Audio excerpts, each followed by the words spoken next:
اور جیسا کہ پاس صاحب اکثر ہم سنتے ہیں، لوگ کہتے ہیں کہ مجھے 10 سال ہو گئے ہیں، 20 سال ہو گئے ہیں خدمت کرتے ہوئے. کچھ لوگ کہتے ہیں ہم بچپن ہی سے یعنی کہ اس خدمت میں تھے. تو جیسے کہ میں بھی کہتی ہوں کہ میں تو بچپن ہی سے خدمت کر رہی ہوں، اور اب تو میں بڑھاپے کی طرف جا رہی ہوں خدمت کرتے ہوئے. جی میں گوا ہوں آپ کا، میں نے آپ کو دیکھا ہے کوائر میں گاتے، جب بہت پرانی بات ہے ارلی 90s میں.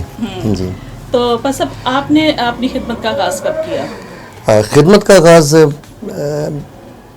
81-82 میں کیا.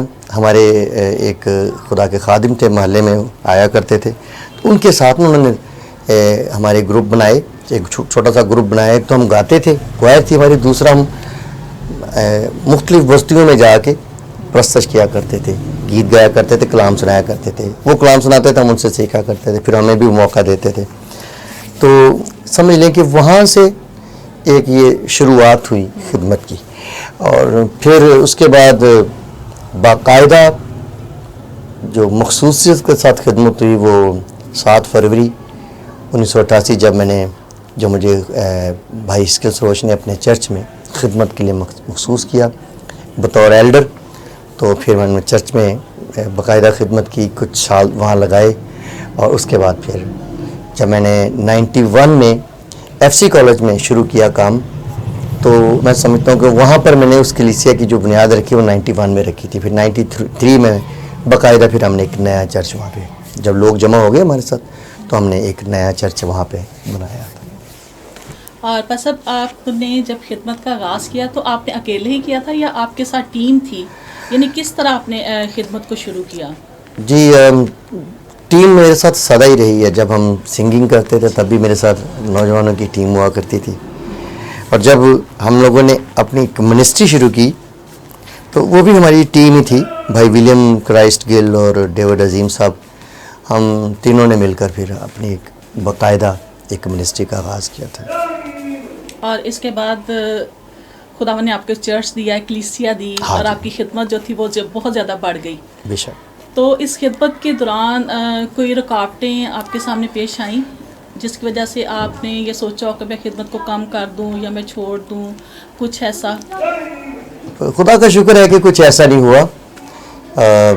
ظاہر ہے جب آپ خدمت کرتے ہیں تو ایک تو رکاوٹ ہمیشہ ابلیس کی طرف سے آتی ہے، اور وہ پوری کوشش کرتا ہے کہ آپ کی خدمت کو روکے. ٹھیک ہے، اور وہ طرح طرح کی ترکیبیں لگاتا رہتا ہے. کبھی آپ کے ساتھیوں کو آپ کے خلاف کر دیتا ہے، کبھی فائنینشیل پرابلمس لوگوں کو آ جاتی ہیں، کبھی بیماری گھیر لیتی ہے. تو اس طرح کی چیزیں آتی رہتی ہیں. لیکن مجھے یہ شکر ہے خدا کا کہ کبھی یہاں تک نہیں پہنچا کہ خدمت کو چھوڑ دوں، کبھی فاقے نہیں کرنے پڑے.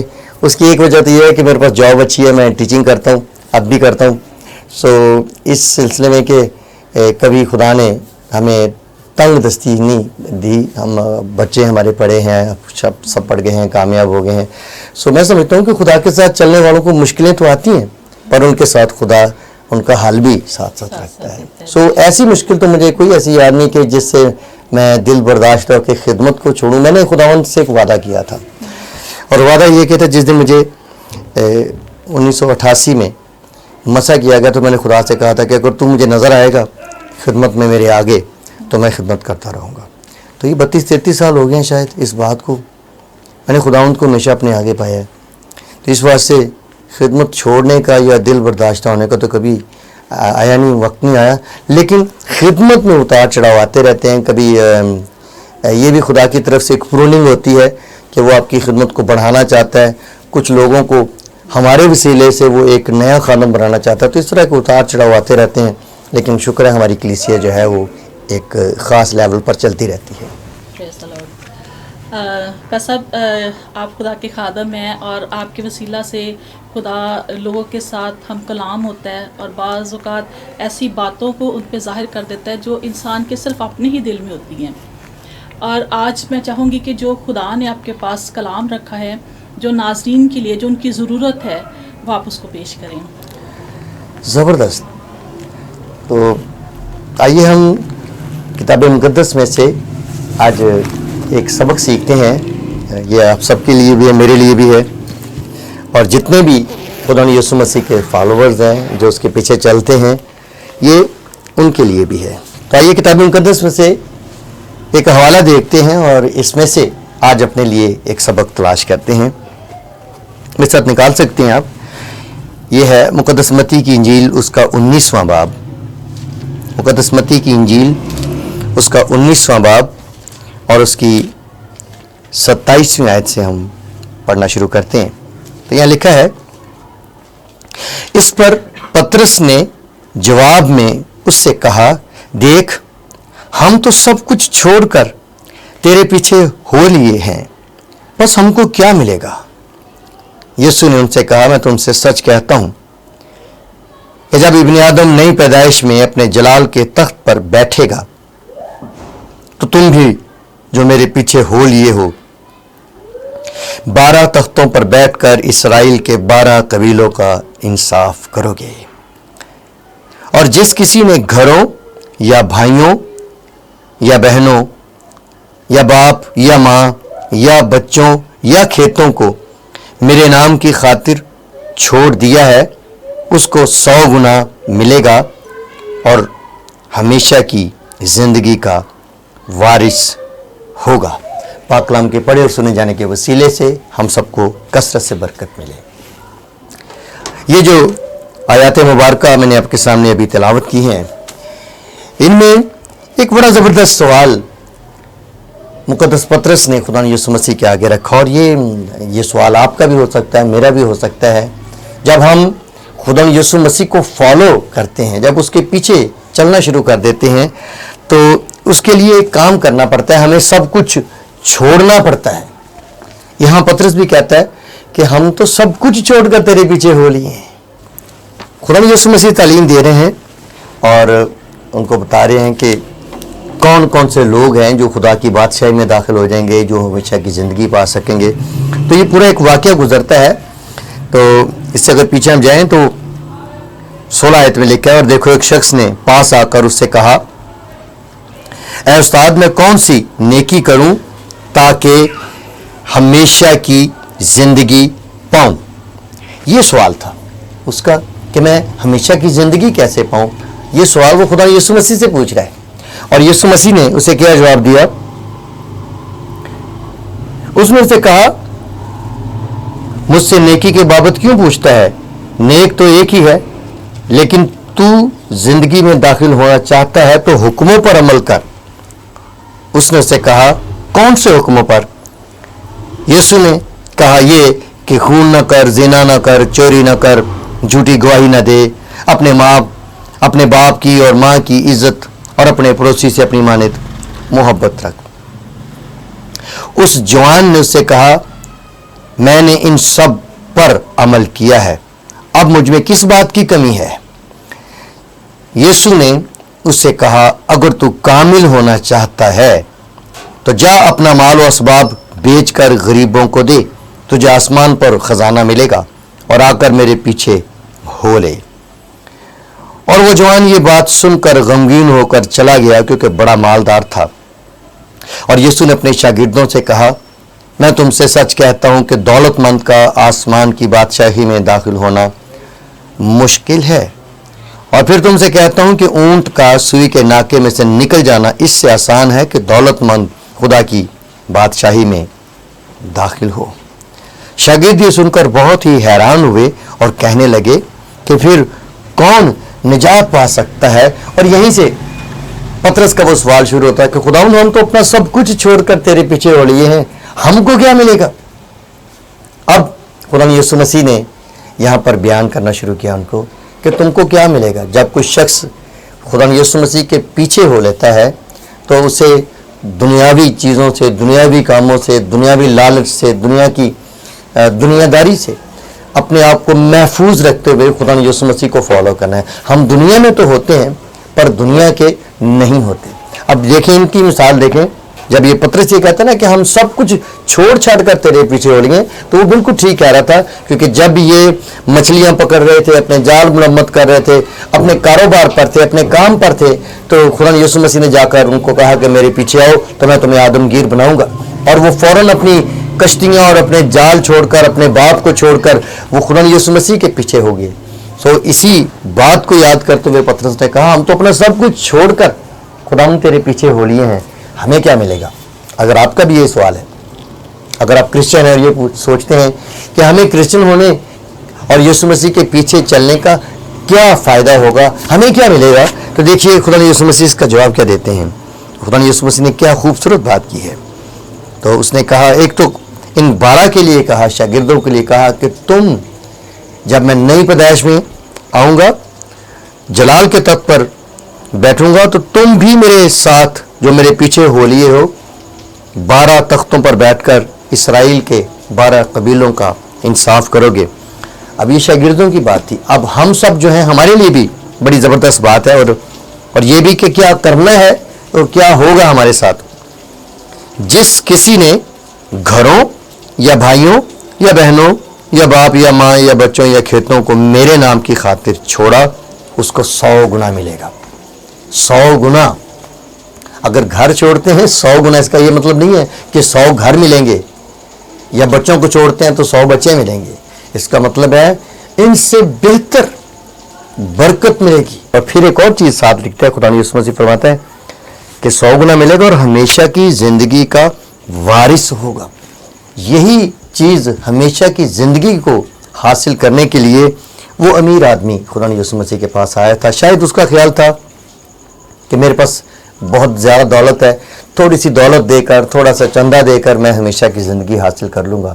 اور خدا یسوع مسیح نے تو شرط ہی بڑی کڑی لگا دی تھی کہ اپنا سارا جو تیرے پاس مال و متاع ہے, جو بھی ہے, اس کو بیچو, غریبوں میں بانٹو اور میرے پیچھے آؤ, تو پھر تم ہمیشہ کی زندگی پاؤ گے اور آسمان کی بادشاہی میں داخل ہوگے. آسمان کی بادشاہی میں داخل کرنے کے لیے اختیار ہمارے مالک کے پاس ہے, ہمارے خداوند کے پاس ہے. بس ایک کام کرنا ہے کہ جب بھی جہاں بھی آپ کو موقع ملے آپ پورے طور سے اس کے پیچھے ہو لیں اور اس کو فالو کرنا شروع کر دیں. اگر 20ویں باب میں اگر شروع سے اگر پڑھنا شروع کریں تو ہمیں پتہ چلتا ہے کہ خدا یسوع مسیح آسمان کی بادشاہی میں داخل ہونے کا طریقہ بتاتا ہے. وہ بتاتا ہے کہ کس قسم کا ماحول ہے اور اسے کیا مالک ہے. تو ایک ایسے مالک کی وہ کہانی بتاتا ہے جس کا پاکستان ہے, اور وہ اس میں کام کرنے کے لیے مزدوروں کو ڈھونڈنے نکلتا ہے. اسے کچھ مزدور ملتے ہیں, ان کو کہتا ہے کہ تم جاؤ میرے پاکستان میں کام کرو, اور یہ ارلی وقت ہے, صبح سویرے, تو تم جب شام کو اپنا کام ختم کرو گے تو میں تمہیں 1 دینار دوں گا. اور اسی طرح سے وہ پھر نکلتا ہے. دن چڑھے, اور لکھا ہے دن چڑھنے کے قریب نکل کر اس نے اوروں کو بازار میں بیکار کھڑے دیکھا تو ان کو بھی پکڑ لیا. ان کو کہا آؤ بھی تم بھی میرے اس پاکستان میں کام کرو تو تم کو بھی یہ 1 دینار ملے گا. اور پھر کوئی تیسرے پہر کے بارے میں لکھا ہے کہ دوپہر اور تیسرے پہر کے قریب نکل کر ویسا ہی کیا, اور لوگوں کو بھی وہ اس نے اپنے پاکستان میں کام کرنے کے لیے بھیج دیا. اور پھر آخری گھڑی میں 1 گھنٹہ, آخری گھنٹے کے بارے میں لکھا ہے کہ جب کوئی 1 گھنٹہ دن باقی رہ گیا تو پھر نکل کر اس نے اوروں کو کھڑے پایا اور ان سے کہا تم کیوں یہاں تمام دن بیکار کھڑے رہے. تو انہوں نے اس سے کہا اس لیے کہ کسی نے ہم کو مزدوری پر نہیں لگایا. اس نے ان سے کہا کہ تم بھی پاکستان میں چلے جاؤ. تو پاکستان میں جانے کے لیے مالک کی دعوت ہے ہر ایک شخص کے لیے. اگر کوئی شخص اس کے پیچھے آنا چاہتا ہے, اس کے پاکستان میں اس کی بادشاہی میں جانا چاہتا ہے, تو وہ اس کا حکم مان لے. تو یہ لوگ جو بیکار کھڑے تھے, جن کو کوئی پوچھنے والا نہیں تھا, جن کو کوئی مزدوری دینے والا نہیں تھا, جن کو کوئی اجر دینے والے نہیں تھا, تو خداوند یسوع مسیح نے ان کے لیے ممکن کیا کہ ان کو دعوت دے. آپ اور میں اسی دعوت کا حصہ ہیں. عمر کے کسی حصے میں بھی آپ خداوند یسوع مسیح کو فالو کرنا شروع کر دیں گے, آپ کو برکت اتنی ہی ملے گی. یہ بڑی بات ہے, برکت میں کمی نہیں آنے دے گا. اگر کوئی پورے دل سے, یہ دیکھیں صبح سویرے سے جو کام کر رہا تھا اس کو بھی اتنی ہی مزدوری ملی جتنی اس کے ساتھ اس نے ٹھہرائی تھی. اور پھر جس شخص نے آخری 1 گھنٹہ کام کیا, ممکن ہے اس آخری 1 گھنٹے والے نے بڑا دل لگا کے کام کیا ہو, اور خدا یسوع مسیح اور جو مالک ہے پاکستان کا, اس نے بڑی فراخ دلی سے اس کو بھی اتنی ہی مزدوری دی. بعد میں جو صبح سب سے پہلے آئے تھے انہوں نے اعتراض بھی کیا کہ ہم نے تو سارا دن کام کیا ہے. تو یہ شخص جو ہے اب یہ ایک دوسرے کو جج کر رہے ہیں. یاد رکھیے یہ اختیار خداوند کے پاس ہے، جس کو چاہے جب بھی کوئی شخص اس کے پیچھے آئے وہ پوری برکت پا سکتا ہے. سو اس واسطے آپ گھبرائیں نہیں.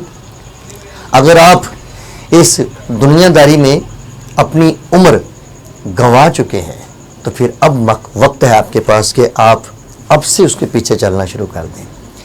ان باتوں کو، ان رسموں کو، ان کاموں کو، ان برائیوں کو جو دنیا میں سے آپ کو ملی ہیں ان کو چھوڑ کر خدا یسوع مسیح کے پیچھے چلنا شروع کر دیں. سب کچھ چھوڑ کر اس کے پیچھے چلیں گے تو اس کے وعدے کے مطابق ہمیں بادشاہی ملے گی اور ہمیشہ کی زندگی. اب زندگی کس کو عزیز نہیں ہے؟ یہ دنیاوی زندگی جو ہے، زمینی یا جسمانی زندگی جو ہے، حالانکہ ہر شخص کو پتہ ہے کہ یہ ایک لمیٹڈ زندگی ہے، اس نے ایک دن ختم ہو جانا ہے.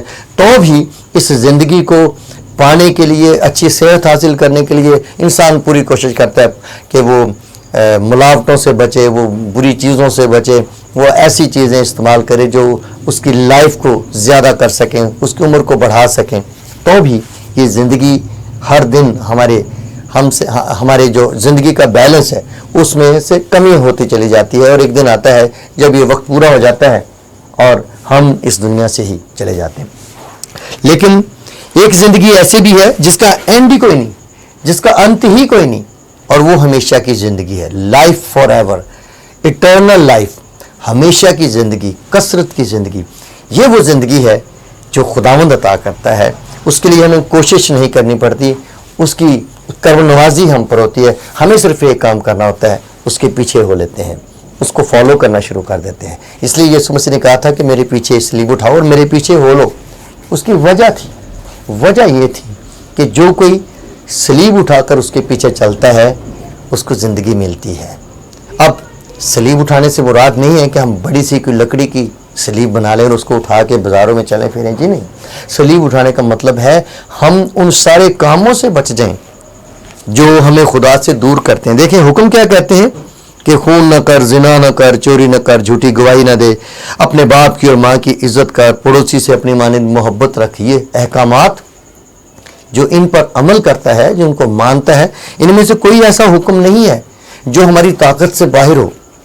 ان میں سے ہر ایک حکم پر عمل کیا جا سکتا ہے، اور اگر ہم ان پر عمل کرتے ہیں تو سمجھ لیں ہم نے صلیب اٹھائی ہوئی ہے اور ہم یسوع کے پیچھے چل رہے ہیں. اور کوئی شخص جو مصلوب ہے، جو صلیب پر ہے، جس نے صلیب اٹھائی ہے، وہ نہ خون کرے گا، نہ زنا کرے گا، نہ چوری کرے گا، نہ جھوٹی گواہی دے گا. وہ تو صلیب پر ہے یا صلیب اس پر ہے.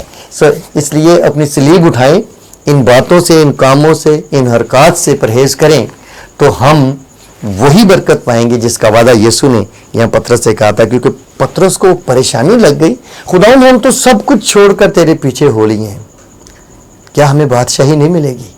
کیا ہم ہمیشہ کی زندگی نہیں پا سکیں گے؟ تو پھر خدا یسوع مسیح نے کہا کیوں نہیں، تم تو میرے ساتھ بیٹھ کر اسرائیل کے 12 قبیلوں کا انصاف کرو گے، اور پھر جس نے بھی میرے نام کی خاطر ان سب رشتوں کو، ان کاموں کو چھوڑا ہے، وہ اس کا 100 گنا اجر پائیں گے اور ہمیشہ کی زندگی حاصل کریں گے. یہ ہمیشہ کی زندگی آپ کے لیے. اگر آپ چاہتے ہیں کہ آپ خدا سے، یسوع مسیح سے ہمیشہ کی زندگی حاصل کریں تو ایک کام کریں، یسوع مسیح کے پیچھے چلنا شروع کر دیں. اس لیے اس بات پر دھیان دیں، اس بات پر غور کریں کہ آپ کس کے پیچھے چل رہے ہیں. کیا آپ دنیا کے پیچھے چل رہے ہیں؟ آپ دولت کے پیچھے چل رہے ہیں جس نے آپ کے ہاتھ میں ہی نہیں آنا؟ آپ کو یاد ہے ایک شخص کی مثال یسوع نے دی کہ اس نے بڑی محنت کی، اس کی بڑی فصل ہوئی، اس نے نئے گودام بنا لیے، نئی کوٹھریاں بنا لی. جب سارا کچھ بھر گیا تو اس نے کہا کہ اب میں کئی برس تک آرام کروں گا، میری جان کھا پی اور آرام کر. تو اسی دن اس کو پیغام آ گیا کہ آج ہی تیری جان تجھ سے طلب کر لی جائے گی. یہ تو جان طلب کر لی جائے گی، اس کو تو لے لیا جائے گا. تو ہمیشہ کی زندگی پانے کے لیے آپ کوشش کریں اور خدا یسوع مسیح کی ان باتوں پر دھیان دیں. خدا یسوع مسیح کے پیچھے چلیں، حکموں پر عمل کریں، پرہیزگاری کریں، اچھی زندگی بسر کریں اور بری باتوں سے اپنے آپ کو محفوظ رکھیں. تو یہ زندگی آپ کی ہے، ہمیشہ کی زندگی. اس واسطے میں چاہوں گا کہ ہم خدا یسوع مسیح کی حضور میں ایک دعا کریں. ابھی کچھ دیر میں آپ کے لیے بھی ہم دعا کریں گے کہ خدا آپ کو یہ توفیق عطا فرمائے کہ آپ خدا یسوع مسیح کو مکمل طور پر اپنی زندگی کا بادشاہ، منجی، نجات دہندہ بنا سکیں، تاکہ آپ اس کے پیچھے ہو لیں. اور میں آپ کو بتاؤں، اس کی گواہی آپ کو میں دیتا ہوں. میں نے خدا یسوع مسیح کے پیچھے چلنا شروع کیا اور آج تک مجھے کسی چیز کی کمی نہیں ہوئی. مجھے خداوند نے ہمیشہ اپنی برکت سے بھرا ہے. خداوند کی خدمت کرنے والے ہمیشہ برکت سے بھرتے ہیں.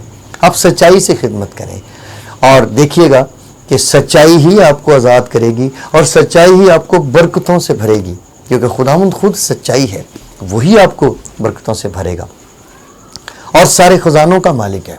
یاد رکھیے، آپ کے خدا کے پاس وہ جو زمین کے خزانے ہیں وہ بھی ان کا بھی وہی مالک ہے، اور وہ خزانے جو انسان زمین پر اپنی طاقت سے حاصل نہیں کر سکتا وہ خدا آپ کو آسمان سے عطا کرتا ہے. بائبل میں لکھا ہے کہ آسمان خدا کا اچھا خزانہ ہے.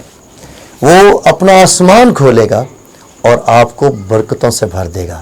آپ اسے برکت مانگیں، آپ اس سے کہیں کہ اے خدا میں برکت پانا چاہتا ہوں. اور جب وہ برکت دیتا ہے تو اس کی برکت میں بہتات ہوتی ہے، اس کی برکت میں کثرت ہوتی ہے.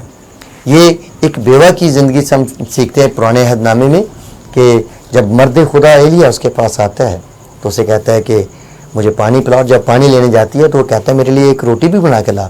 تو وہ کہتی ہے مرد خدا ہمارے پاس تو ایک ہی وقت کا آٹا ہے اور آج ہم نے آخری بار روٹی کھانی ہے، اس کے بعد میں اور میرا بیٹا ہم بھوک سے ہی مر جائیں گے کیونکہ ہمارے پاس آٹا نہیں ہے اور ملک میں قحط سالی ہے. تو کیا ہوا کہ اس مرد خدا نے کہا تو میرے لیے ایک روٹی بنا کے لا، اور یاد رکھ کہ خدا تجھے برکت دے گا اور تیری مٹی میں سے کبھی آٹا ختم نہیں ہوگا اور نہ تیری کپی میں سے کبھی تیل ختم ہوگا. میرے عزیز، خداوند کے پیچھے چلنے والوں کو کبھی کسی چیز کی کمی نہیں ہوتی. شرط یہ ہے کہ ہم سچائی کے ساتھ اس کے پیچھے چلیں. پطرس نے کہا ہم سب کچھ چھوڑ کر تیرے پیچھے ہو لیے ہیں.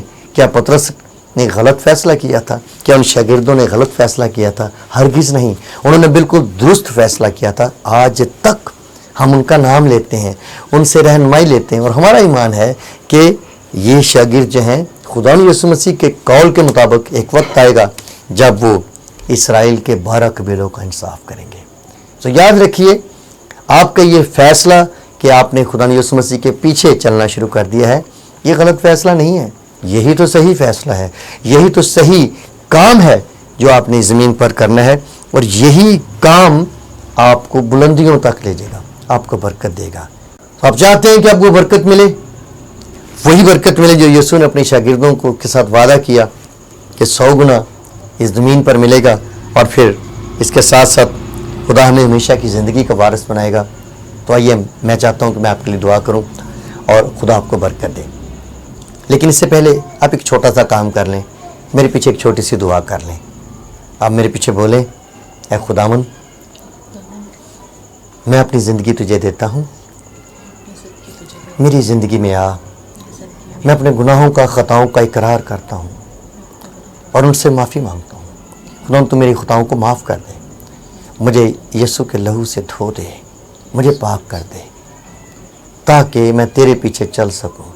سچائی کے ساتھ میری مدد کر تاکہ تیرا جلال ظاہر کروں. تیرے ہی عظیم نام میں مانگتا ہوں، آمین. آئیے ہم دعا کریں. آسمانی باپ، تیرے شکر گزار ہیں کہ تیرے بچوں نے یہ کلام سنا ہے، یہ برکت سے بھرا رہے اور ان کی زندگی میں کثرت سے کام کرے. یہ کلام ان کی زندگی میں نقش ہو جائے اور تیرے نام کو جلال ملے. خدا میں بہن فوزیہ کے لیے دعا کرتا ہوں، اپنی بندی کی اس بڑی کاوش میں تو اس کی مدد کر جو یہ تیرے کلام کی اشاعت کے لیے، تیری انجیل کے پھیلاؤ کے لیے کر رہی ہے. خداوندہ تو اپنی بندی کو برکت دے، اس کے گھرانے کو برکت دے اور اس کو سلامتی عطا فرما. اور خدا بہت ساری روحیں اس چینل کے ذریعے سے تیری بادشاہی میں داخل ہو سکیں اور تیرا جلال ظاہر کر سکیں. ہماری اس منت کو سن اور قبول فرما. یہ سب کچھ یسوع مسیح کے نام میں مانگتے ہیں.